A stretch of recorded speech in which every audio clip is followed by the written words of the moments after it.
I like to call on lifelong Republican Champion Partisans to the honours of Aghyaran.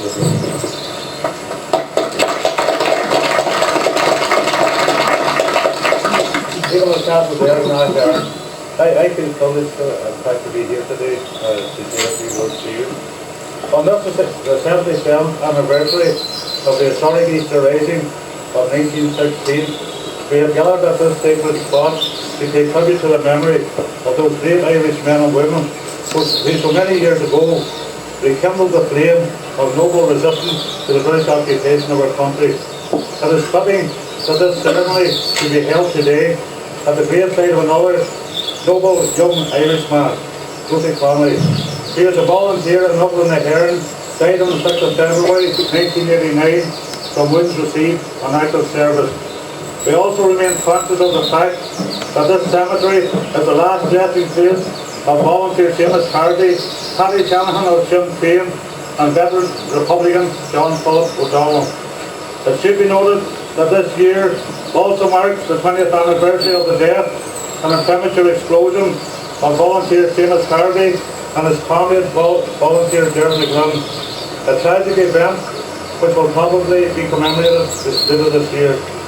Each of those noble Republicans who lost their lives during the current and previous phases of our struggle were the true inheritors of the noble tradition of the patriots of Eastern 1916. As I go and tell you that the volunteers of Aghyaran today are any different, or any less principled, or any less noble than the volunteers of 1916. Each committed and ultimately sacrificed themselves in struggle, aimed at correcting the political, social, economic and cultural injustices which have stemmed from occupation of our country. To the parents, brothers and sisters and wider family circle of each of our local patriots, the Republican movement once again extends a sincere sympathy and solidarity. During a 2-week period last month, no fewer than 8 people lost their lives in the continuing conflict. Yet we've seen how the significance of the majority of those deaths was played down when the media, together those with a vested interest south and north of the border and in England, exploited the natural desire for peace by focusing their attention on the tragic events at Warrington and concentrated their efforts, their attacks on Republicans. Republicans were also shocked and horrified by what happened at Warrington. It was indeed a tragedy. But let us not forget that each and every death arising from the conflict is equally tragic. The Republican nationalist community has suffered as much, if not indeed more, than any other community as a result of the conflict. And indeed we all have a natural desire for a meaningful peace. Republicans would welcome a genuine peace movement. For the Sinn Féin President Gerry Adams stated in the aftermath of Warrington, peace cannot be achieved simply by working for it. The British government holds the key to a peaceful resolution of the conflict. That worthy objective can only become a possibility through dialogue between all the parties involved in the conflict. And make no mistake about it, talks with the Republicans are inevitable. So we must ask, why not now? Why not sooner rather than later? The British establishment and its collaborators have attempted to portray the Loyalist terror campaign as being reactive to their own struggle. But history has shown that it has always been the manner in which the British grip in the North has been enforced. The Loyalist terror campaign has been directed against all nationalists and against prominent Sinn Féin representatives and activists in particular. That's because they have been identified as the most vocal supporters of nationalist rights within their own communities. Since last Easter, 3 Sinn Féin members, Malachy Cherry, Sheena Campbell and Peter Gallagher, have been killed by Loyalist terror gangs. And we do not forget that local Sinn Féin activist Paddy Shanahan was also shot dead by a Loyalist gang.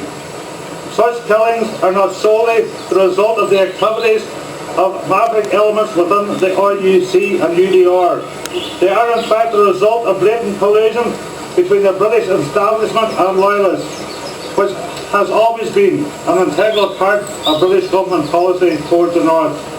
If evidence of this were needed, we need look no further than the revelations in the Brian Nelson case. Nelson was a self-confessed loyalist paramilitary and British agent. He played a key role in bringing South African arms shipments into the north with the full knowledge of British military intelligence. Those same weapons have been used by loyalist terror gangs to kill nationalists and Republicans. Next month, you will be aware, we once again will be involved in district council elections.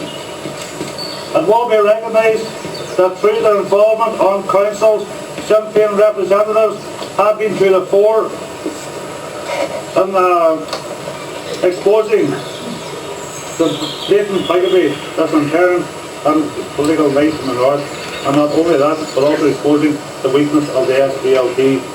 I have no hesitation whatever in asserting that your local Sinn Féin councillor has been particularly successful in exposing the blatant bigotry which has been inherent and prominent unionist attitudes towards the nationalists in this locality, and has left no stone unturned in highlighting that fact. Today we have paid tribute here today. We must pledge ourselves to ensuring that their noble sacrifice will not have been in vain. It is essential that we all should play our part in the struggle, and that struggle is aimed at achieving a just solution to the conflict which will guarantee a real, meaningful and lasting peace in our country. And there is a role for each and every individual in this struggle, and each and every individual can identify the role most suited to the contribution that they find that they are able to make. But there is one thing that we can all do, each and every one of us assembled here today, and that is to participate in that struggle, even to the extent of ensuring by your positive efforts that Sinn Féin will have a victory in the district council elections next month. Because involvement in those elections, involvement in the district council, like every other aspect of political activity, is an essential part of the overall struggle. Thank you.